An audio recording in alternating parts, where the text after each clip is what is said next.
Hello everyone, once again welcome back. International trade में आज के लेक्चर में डिस्कस करेंगे एक्सपोर्ट प्रोसेस। क्या होता है एक्सपोर्ट प्रोसेस? एक्सपोर्ट प्रोसेस समझने से पहले हम एक्सपोर्ट को डिस्कस करेंगे कि भाई एक्सपोर्ट क्या होता है। ठीक है, एक्सपोर्ट इंटरनेशनल बिजनेस का एक इम्पॉर्टेंट टर्म है। किस तरीके से इंडियन एक्सपोर्टर्स काम करते हैं, अपने बिजनेस को रन करते हैं, प्रोडक्शन करते हैं, ये सारी चीज़ें हम आज के इस सेशन में कवर करने वाले हैं। आज का लेक्चर और इंटरेस्टिंग है, ठीक है, जहाँ आप बहुत सारी चीज़ों को अंडरस्टैंड कर सकते हो जो इंटरनेशनल बिजनेस से रिलेटेड है। Let's cover. सबसे पहले मैं समझाऊंगा इंटरनेशनल ट्रेड को।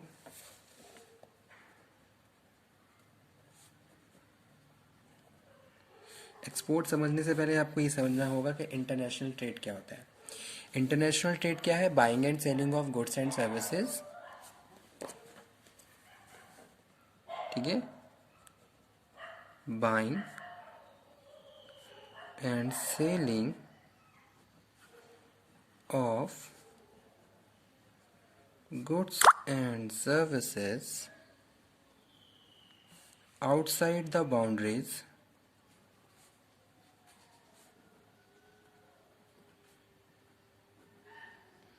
of country। ठीक है, कंट्री की बाउंड्री के बाहर जाके गुड्स एंड सर्विसेज को आप बेच रहे हो तो उसको एक्सपोर्ट कहते हैं। That is known as international trade या फॉरेन ट्रेड। ठीक है, और इसी को हम एक्सपोर्ट कहते हैं। अपनी होम कंट्री में, जो भी आपकी होम कंट्री है उसमें सामान बना के दूसरी कंट्री में बेचना। ठीक है, home country sell goods in other country, यानी कि आपका प्रोडक्शन किसी एक कंट्री में हो रहा है और आप प्रोडक्शन करने के बाद फिनिश गुड्स को किसी अदर कंट्री में बेच रहे हो। जैसे इंडिया से गुड्स का प्रोडक्शन हुआ और उसके बाद उस गुड्स को किसी दूसरी कंट्री में बेचा गया, तो इसको एक्सपोर्ट कहते हैं। ठीक है, जो कि इंटरनेशनल ट्रेड का एक इम्पॉर्टेंट टर्म है एक्सपोर्ट। एक्सपोर्ट से जुड़ा हुआ एक शब्द, एक वर्ड और है इम्पोर्ट, जो अभी हम इसी के साथ डिस्कस करेंगे कि भाई इम्पोर्ट क्या होता है। तो international trade is buying and selling of goods and services outside the boundaries of country. ठीक है, buying and selling of goods and services for valuable consideration, that is known as trade.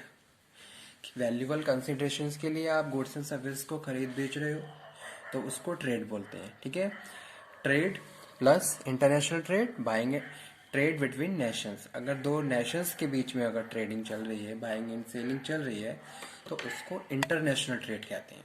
International trade is also known as international business और foreign trade. Okay, now second term is export. Export is a production of goods, produce goods and services in the home country and sell to another country, that is known as export। जैसे कि Indian exporters हैं, famous exporters brass city. Okay, तो brass को use करके हम क्या कर रहे हैं, गुड्स को प्रोड्यूस कर रहे हैं और उसके बाद जो भी फिनिश गुड्स हैं according to the requirements of the buyer, that goods we are selling to other country, that is known as export. ठीक है, अब एक्सपोर्ट के पीछे एक चीज और जुड़ी हुई है, जैसे कि क्या है, resources, that is also very important thing. Okay, how much resources you have. अगर मैं प्रोडक्शन की बात करता हूं तो आपने फैक्टर ऑफ प्रोडक्शन पढ़ा होगा। ठीक है, तो आपके पास फैक्टर ऑफ प्रोडक्शन कितना है, वन थिंग। सेकंड थिंग, आपके पास कितने नेचुरल रिसोर्सेज अवेलेबल हैं। ठीक है, होता क्या है, कंट्री के पास जो रिसोर्सेज एक्सेस क्वांटिटी में अवेलेबल होते हैं, वो country as a cost advantage gain करते हुए उन गुड्स को, उस रॉ मटेरियल को फिनिश गुड में कन्वर्ट करके दूसरी कंट्री को बेचती है। ठीक है, उन कंट्री को बेचा जाता है जहां से रिक्वायरमेंट्स आती है। ठीक है, और रिक्वायरमेंट स्टूडेंट कहाँ से आती है, जहां स्केयरसिटी ऑफ रिसोर्सेज होते हैं। ठीक है, जैसे कि इंडिया है, इंडिया हर चीज में स्पेशलाइज नहीं है, इंडिया के पास भी स्केयरसिटी ऑफ रिसोर्सेज हैं, बहुत सारे रिसोर्सेज जो इंडिया के पास भी स्केयर्स हैं, but due to the fulfilment of the market demand we have to buying that goods to the other country, ठीक है, मार्केट की डिमांड को सेटिस्फाई करने के लिए, या फिर सप्लाई प्रॉपर नहीं है, आप प्रोड्यूस तो कर पा रहे हो लेकिन आप उस क्वांटिटी में प्रोड्यूस नहीं कर पा रहे जिस क्वांटिटी में डिमांड है, ठीक है। तो मार्केट में प्रॉपर डिमांड सप्लाई रखने के लिए आप क्या करते हो, उन गुड्स को उन कंट्री से मंगवा लेते हो जहां उनको प्रॉपर तरीके से प्रोड्यूस किया जा रहा है। तो इंडिया भी क्या करता है, इंडिया उन गुड्स को दूसरी कंट्री से मंगवाता है जहां इंडिया गुड्स को प्रॉपरली प्रोड्यूस नहीं कर पा रहा है। जैसे कि हमारे यहाँ राइस प्रोडक्शन प्रॉपर होता है, ठीक है। अगर मैं बात करूँ वीट प्रोडक्शन की, राइस प्रोडक्शंस की, ठीक है, प्रॉपर हो रहा है। चाइना क्या है, फर्स्ट नंबर है, फर्स्ट नंबर पे है, टॉप पे है फॉर द राइस प्रोडक्शन। लेकिन जहाँ जहाँ राइस प्रोडक्शन प्रॉपर नहीं हो रहा है, चाइना उनको एक्सपोर्ट भी करता है, ठीक है। इसी तरीके से अगर मैं इंडियन मार्केट की बात करता हूँ तो इंडियन मार्केट में बहुत सारे ऐसे चाइनीज प्रोडक्ट हैं जो स्टिल अभी भी एग्जिस्ट कर रहे हैं, ठीक है। अब वो एग्जिस्ट कर रहे हैं, उसके पीछे ये रीज़न नहीं है कि भाई चाइना इंटरेस्टेड है, उसके पीछे एक रीज़न ये भी है, चाइना तो चाहता है कि हमारे गुड्स पूरी ऑल ओवर कंट्री में सेल हों, ठीक है। लेकिन उसके पीछे एक रीज़न ये भी है कि भाई हमें ज़रूरत है, ठीक है। हमारे यहाँ क्या है, डिमांड है, और डिमांड को फुलफिल करने के लिए हम क्या करते हैं, जहाँ से भी हमें जो प्रोडक्ट मिलता है according to the requirement of the customer हम उसको मंगवाते हैं, ठीक है। तो ये क्या है, ये इंटरनेशनल ट्रेड का एक कॉन्सेप्ट है। भाई जहाँ रिक्वायरमेंट है आप रिक्वायरमेंट के हिसाब से उसको एक्सपोर्ट या इंपोर्ट करते हो, ठीक है। तो ये दोनों टर्म इम्पॉर्टेंट है इंटरनेशनल बिजनेस की, एक्सपोर्ट और इंपोर्ट। एक्सपोर्ट का मतलब गुड्स को प्रोड्यूस करना, ठीक है, और प्रोड्यूस करने के बाद उसको दूसरी कंट्रीज में बेचना।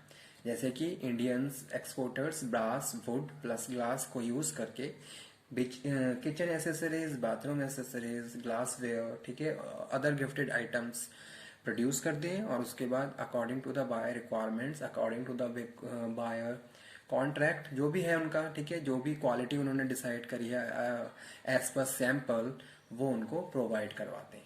That is this is known as export. Second thing import. अब एक्सपोर्ट इम्पोर्ट में एक ये मेन बहुत बड़ा इम्पॉर्टेंट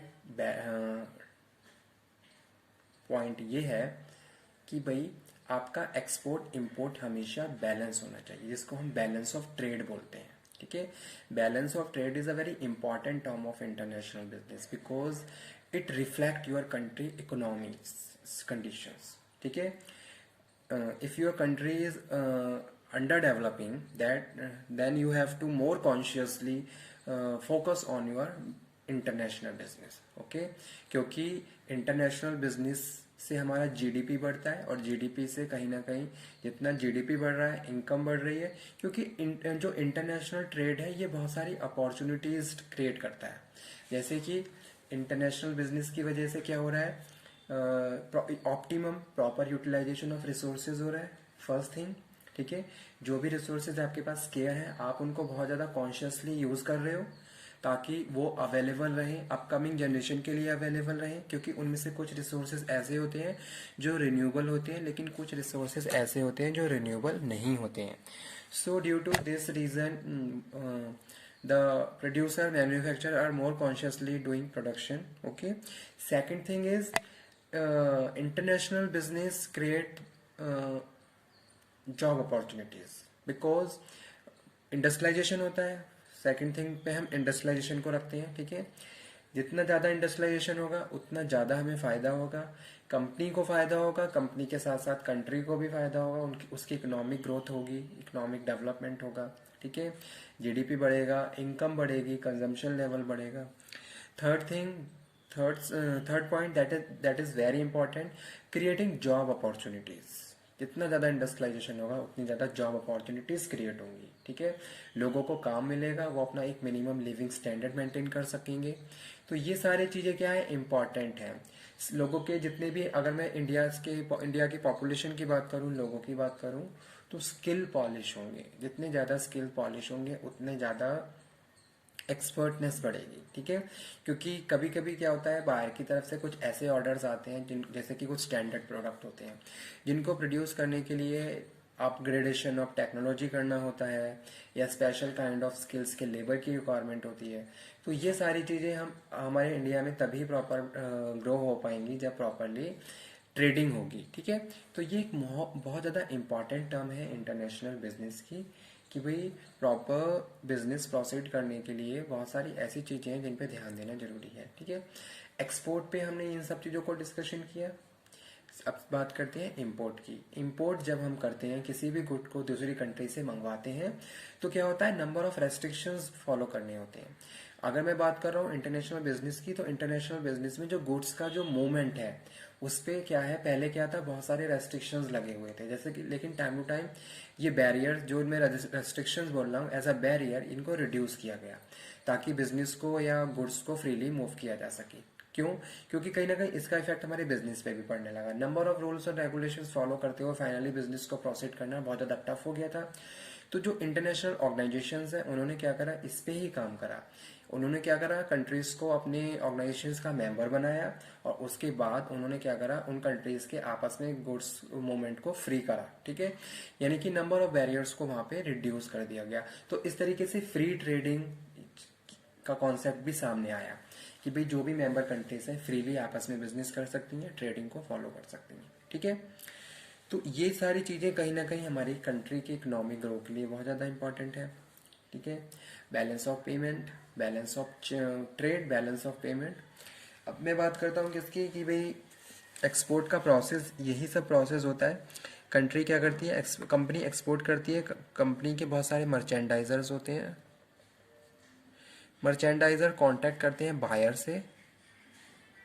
ठीक है, बायर से कांटेक्ट करने के बाद बायर से ऑर्डर मिलता है, उस ऑर्डर के थ्रू फिर क्या है, प्रोडक्शन स्टार्ट होता है, और प्रोडक्शन स्टार्ट होने के बाद फाइनली गुड्स को प्रोड्यूस करके जो डेस्टिनेशन है वहाँ तक पहुँचाया जाता है। ठीक है, लेकिन बीच में बहुत सारे मीडिएटर्स होते हैं, जैसे कि बहुत सारे सप्लायर हैं, वेंडर्स हैं।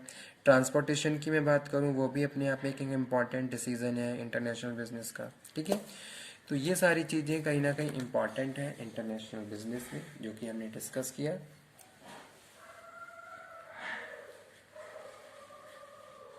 Okay student, thank you very much.